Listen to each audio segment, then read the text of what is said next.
Hello and welcome to episode 5 of Social Services Exposed. This episode is what led up to the April 1st incident and what then followed. So obviously what basically led up to it was our eldest beginning to have a meltdown, which was the cracking up prior because he kept asking and not being given any real feedback from the social. We weren't allowed to because we were basically told you've got to stay in silence when he kept asking the questions, oh, when can I go home? Why can't I go home? Obviously, we were always told you're not allowed to tell him, which I think is categorically cruel to a child that is demanding to go home, and he's then saying, oh, but now nothing's happened. They weren't physically listening to him. They never did. And also they'd forced an ABE on him. We physically pointed that out to the social. And obviously the police had also come out and said he shouldn't have been doing an ABE because there was no need for one, because my allegations had been completely dropped. And that was the issue. The social were trying to upset the apple cart to make things worse, as they always do. So this is what caused that 1st of April meltdown. But also in the prior to this, he didn't have any way of burning off the excess energy because things like his swimming had been stopped.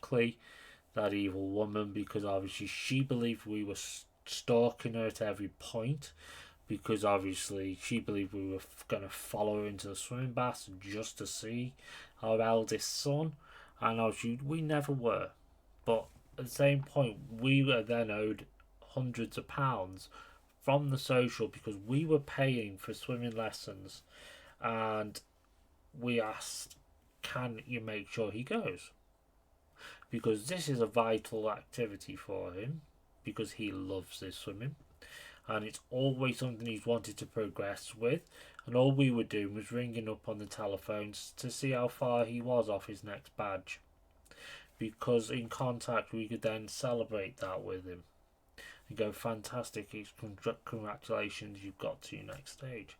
So it was nothing we were doing that was wrong, it was just getting that information off Brio because we still had the parental side of it.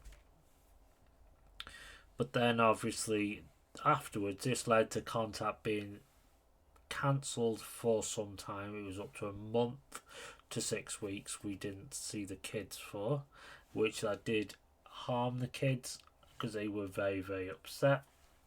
And obviously we were then dragged in to sign a contract of expectations, which, as me and the wife put it, is more like Japanese water torture, but Japanese water torture probably would have been less painful than sitting in that room with Jeanette Dykes, because obviously it was horrendous, it was vile, and the social would take no responsibility at all for this incident, because obviously, for example, as we've always said, they could have ended it in the contact centre, not allowed it to spill out into the car park, but they deliberately wanted that.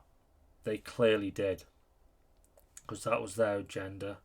Obviously, yes, I've always admitted it was. I did take part responsibility for it, because yes, there were things I could have done differently, but at the same time, the social should have taken their responsibility.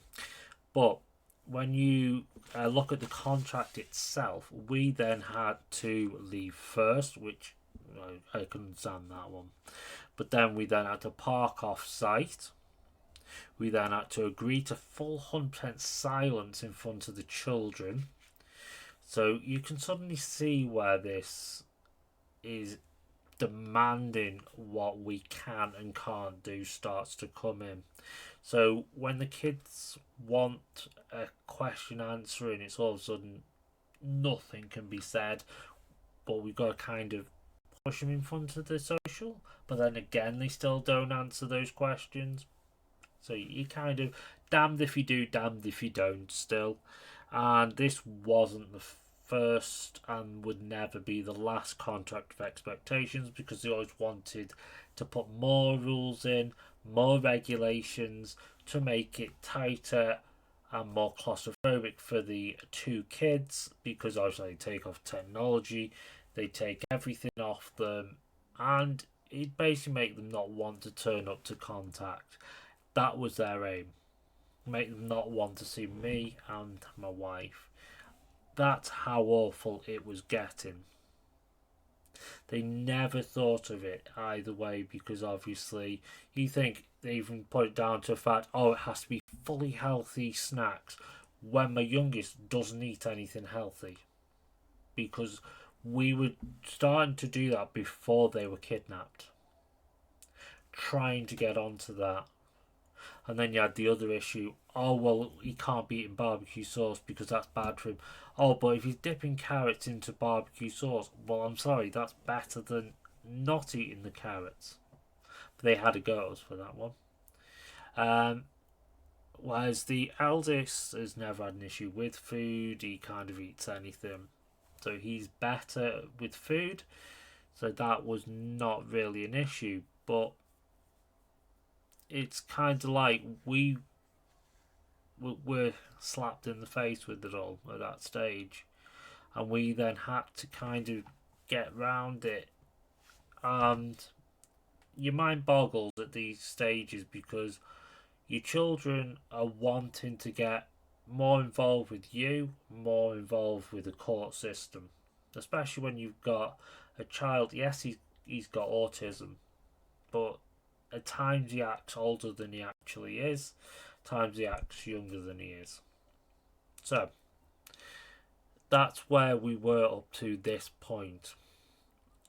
We just got contact back on board, but obviously we knew we were in a rocky place, because obviously court was up and down, and obviously you had children wanting to ask questions. We were being silenced, but it's because how they want it. The social never wanted us to have the children back, and obviously every statement we were getting from the social was saying one thing and not another. Obviously, like, the parents always knew it was the kids should have always been back with ourselves, and it's like to this day, sadly my mum's no longer with us. My dad, the kid's granddad, hasn't seen the children in over 3 years. My sister, it's been even longer, the kid's auntie, and the same with my brother, the kid's uncle. It's stupid how this has gone. This needs to change, but it's not likely to. But that's why I've got to get this story aired and out there, because obviously the more people can see it and share it, the better. So obviously I will get out there onto further what bits of it, because obviously I'm going to be get deeper dive into the amount of moves they've had, because obviously the next one I'm probably going to do is on to the major foster carer that's done damage to one of the children, but I'll do that in the next video. So thanks for watching, I'll catch you in the next one. Thank you, goodbye.